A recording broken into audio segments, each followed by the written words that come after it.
Hey guys, welcome back to my channel, and today we're going to be reading the Tower, which is the card number 16th and 17th card on the deck.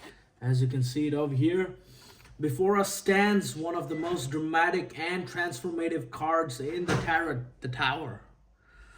And this is really important because I think this is one of the three cards that are much about transformation. So one is death, second is tower, and the third is the judgment. So you can see in the Rider-Waite deck is that there's a lightning bolt that strikes the tall tower and it shatters the crown and sends flames bursting into the night sky, as you can see. And two figures fall, tumbling into the unknown below. You see, we can't even see where they're falling, how far they're going to fall. A lot of people are scared when this card shows up, but it's actually to represent something much greater, that is a complete transformation of the base, the fundamentals. The tower itself represents the structures we build in our lives. For example, beliefs. You might have a sneaking suspicion that the aliens are real or not, and you might believe it and might not believe it. You know, you might even have a change of revelation where you're changing religion or something like that. It's something that is really fundamental to you, like you have a belief, a stronghold about something that is shattered completely when you realize that it's not there. That is one of the things. Then, assumptions. You might assume something to be real or not real. Some earthers change their mind when they actually see the scientific basis of how the earth is a globe and there's no ice wall, and it's all false. So who knows, but I think that earth is definitely a globe, and we live in a planet, and the solar system exists, and the universe is huge. uh, the huge is an understatement, and identities too. So you might call yourself to be a Christian, or you might call yourself to be a Hindu, and you come across a certain belief structure that, you know, changes you even within Christianity. Let's say you were a Catholic, then you turn to a Protestant or something like that. It's about the identity, who you, oh, I'm a Catholic. Instead of saying that, you call yourself, I'm a Christian. you know it might be something like that. It's a complete shattering of your identity as a whole. Maybe you call yourself I don't know, whatever it is, your identity has been changed, really. Ambitions. So let's say that you did bachelor's in arts, and you now are trying to pursue STEM field, sort of say. So just like how, Ed Witten changed from a history major to a science major of particularly physics and quantum physics. He really changed his ambition and identity as a whole, from a historian to more of what aligns to his cognitive strength, that is to do the physics instead.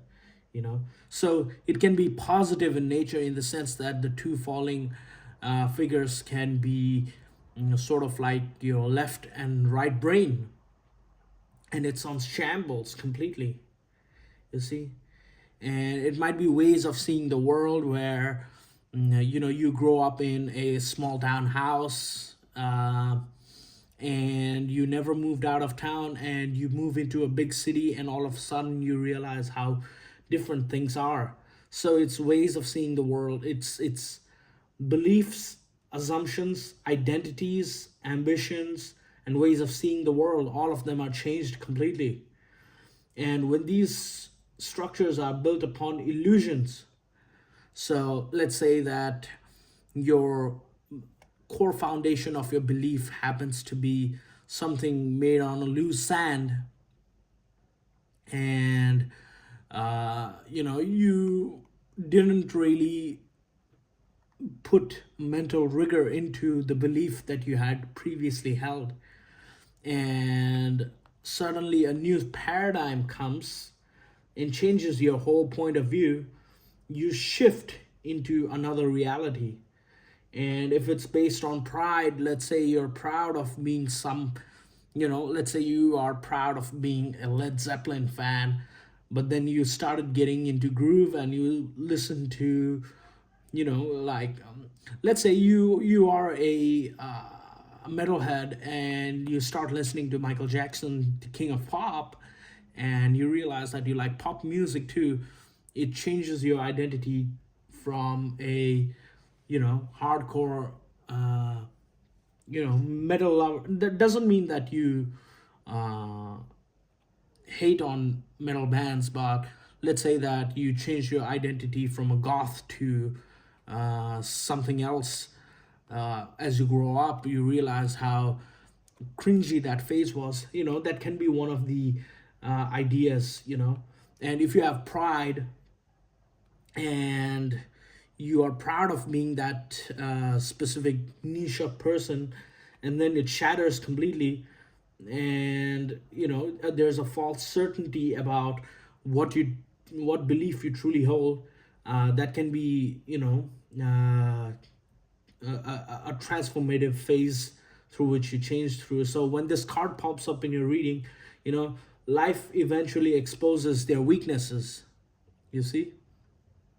So if you call yourself a fat guy and you think you're fat all the time, then that's not how it's supposed to be. You need to change your identity to someone who is a fit person and who exercises regularly, which is one of the beliefs I should hold. Like this fatalistic mindset, and especially the black pill and inceldom, those kinds of beliefs need to be shattered completely. The lightning bolt represents a sudden truth, insight, or divine intervention, and it is a divine intervention. The lightning is divine intervention.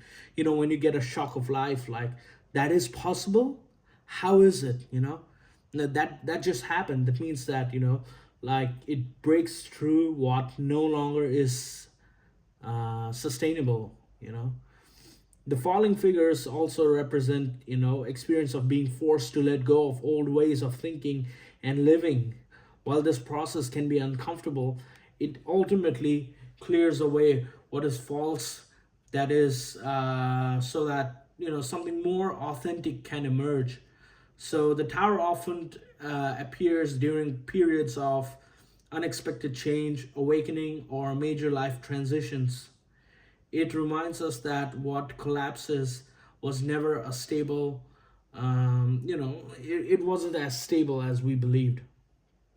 You ask yourself, what foundation in my life no longer is serving me? You know, what truth am I being asked to face? When we need to confront such hard questions, we really need to get truthful with ourselves. When illusion falls away, truth is revealed, you see. What seems like a destruction may actually be liberation. So the tower can be a symbol of, let's say, imprisonment. And yeah, I mean, you have let go of it and you have broken away from it. Both your left brain and right brain is out of the prison cell that they have kept for themselves. So now we go into celestial tarot deck. Now we lift our gaze into the heavens where the tower reflects the immense forces that reshape the cosmos itself, you see. It's the cosmic light, shining down upon the tower itself. And we see the two figures out They're not falling, they're just out.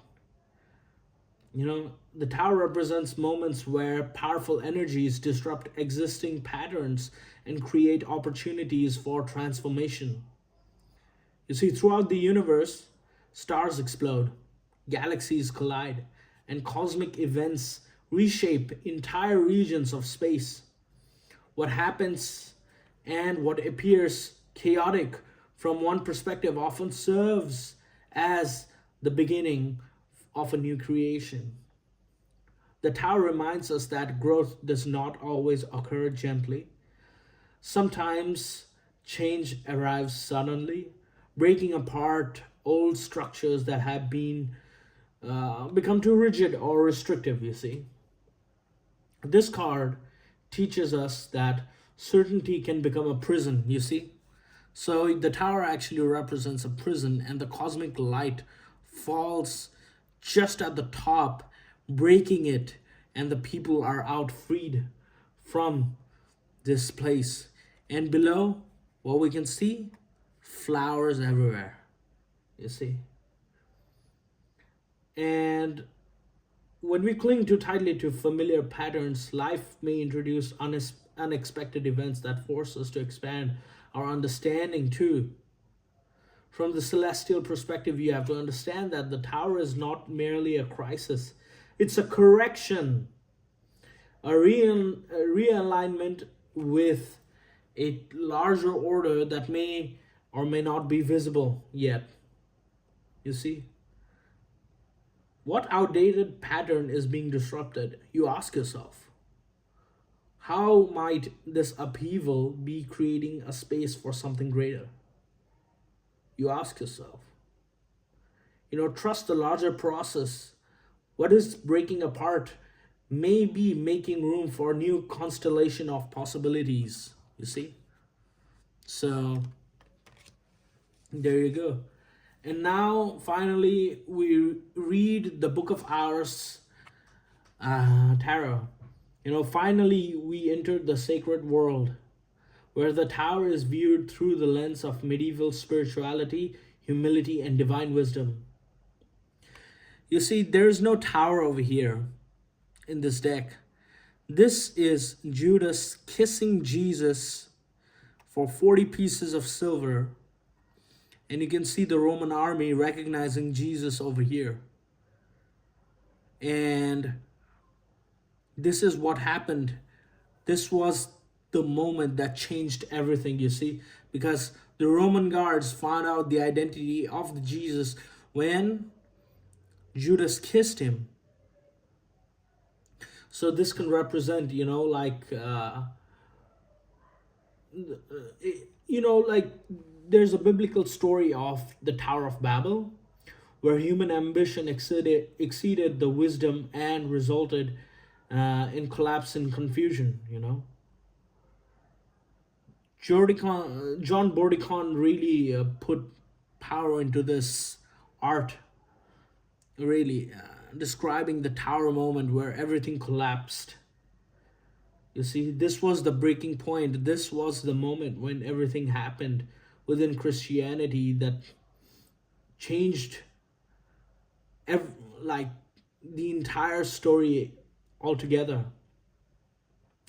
You see, the card teaches when we place our trust entirely in worldly achievement, possessions, titles, personal pride, we risk losing sight of what endures.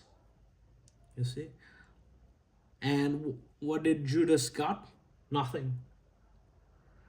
The collapse of the tower is therefore not merely a disaster, it's a spiritual awakening. The medieval tradition often viewed difficult experiences as opportunities for purification. What falls away may be precisely what was preventing deeper growth, you see. You ask yourself, looking at this, where has pride replaced wisdom? What am I being invited to surrender? You see? What truth remains when everything unnecessary falls away? You see, this card reminds us that faith, virtue, and character survive long after the worldly structure crumbles. See, let false foundation fall. Throughout this life, you have to maintain humility and truth. The soul discovers a stronger and more enduring foundation. So in these three decks, we realize that, the collapse of illusion and revelation of truth.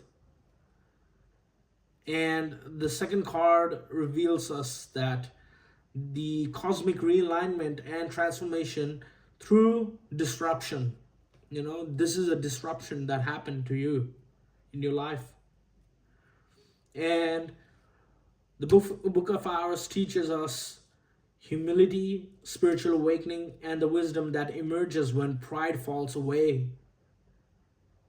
You see, what falls apart is often what was preventing growth.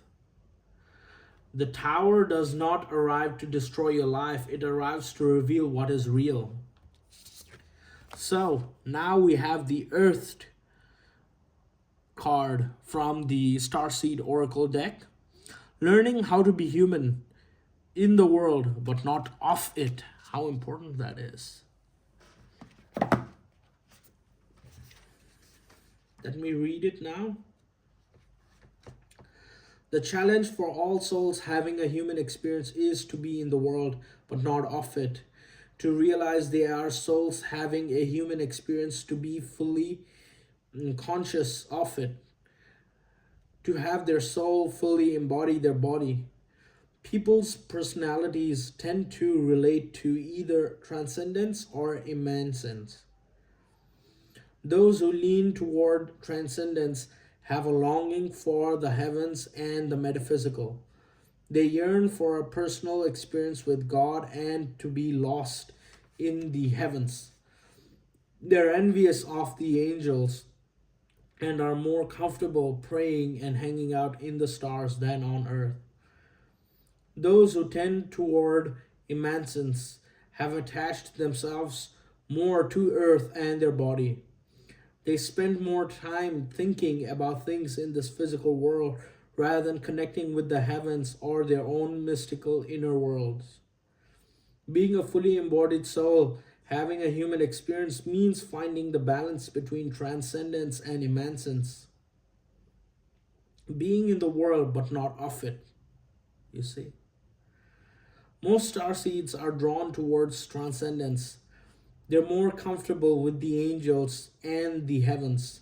Life on earth can be more difficult for them. If this is you, you're being reminded that you choose to be a soul in a body on earth. And you're being called to focus more on your energies in the physical world. To learn how to be human, a soul in a human body, fully present to what life on earth has to offer you. Do you tend to long more for stars or be more in the physical? How can you find a greater balance between two? You see, be in the world but not of it. How amazing sentence that is. You see, this is the thing about transformation, is the fact that we put ourselves inside a tower, build identities, and structure our character in that sense. But in reality, it doesn't come to fruition because sometimes the structures that we build aren't really doing us great. It's hampering us. And in fact, it is the one binding us to the physical world where we choose materialism over transcendence. And transcendence is of a higher, more greater importance, and that's why it is highly important to look at these three decks and realize that